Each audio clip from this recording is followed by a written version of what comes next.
जब भेटबे न कइल त लहू कला से का भइल, कोनो दावे न लहल त हऊ कला से का भइल।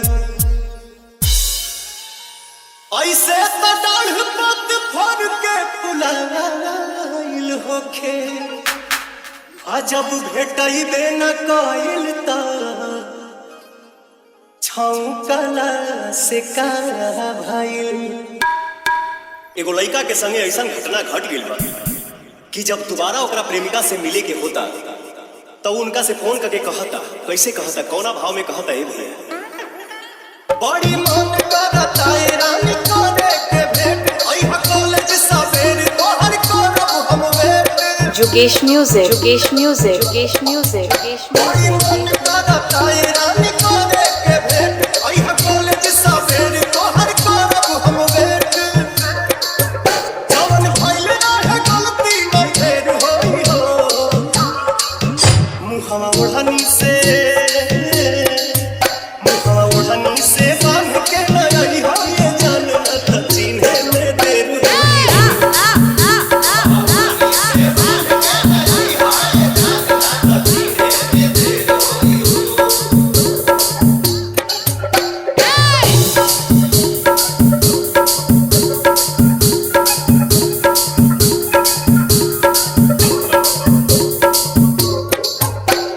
जुगेश music, जुगेश music, जुगेश music, जुगेश music. Azamgarh, Azamgarh, Azamgarh, Azamgarh, कपड़ा तू पेनी हो चटक पियर राम के, हथवा में ले ली हम मोबाइल से मुसान के। कपड़ा तू पेनी हो चटक पियर राम के, हथवा में ले ली हम मोबाइल से मुसान के। कॉल करी हम तेरी बात ढेर होई हो, मुहवा ओढ़नी से बांध के लई हो ये जान न त चिन्हे में देर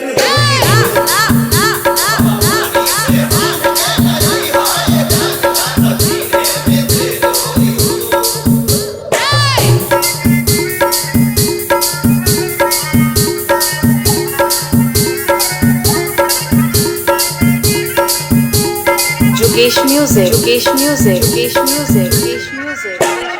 Azamgarh, Azamgarh, Azamgarh, Azamgarh, Azamgarh.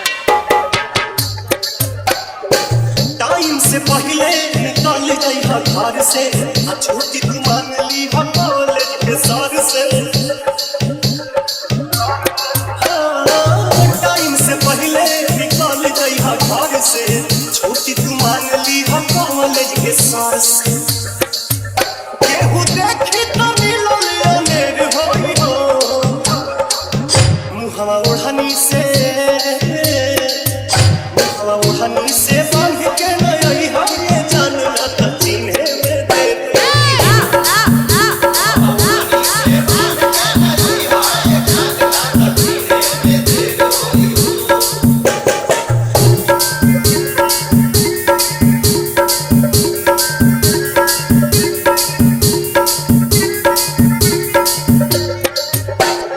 जुगेश music, जुगेश music, जुगेश music, जुगेश music. Azamgarh, Azamgarh, Azamgarh, Azamgarh, Azamgarh.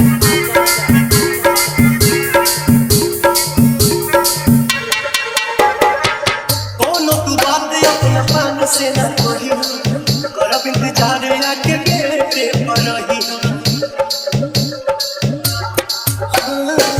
कोनो तू बात अपना सखी से न कही, करब इंतजार आके गेटवे पर रही।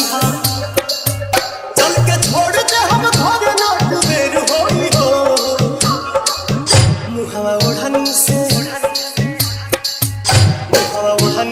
बांध के लई हो ये जान न त चिन्हे में देर।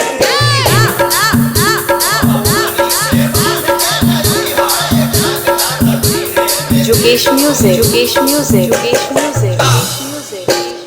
आजमगढ़, आजमगढ़, आजमगढ़, आजमगढ़, आजमगढ़, आजमगढ़, आजमगढ़, आजमगढ़, आजमगढ़।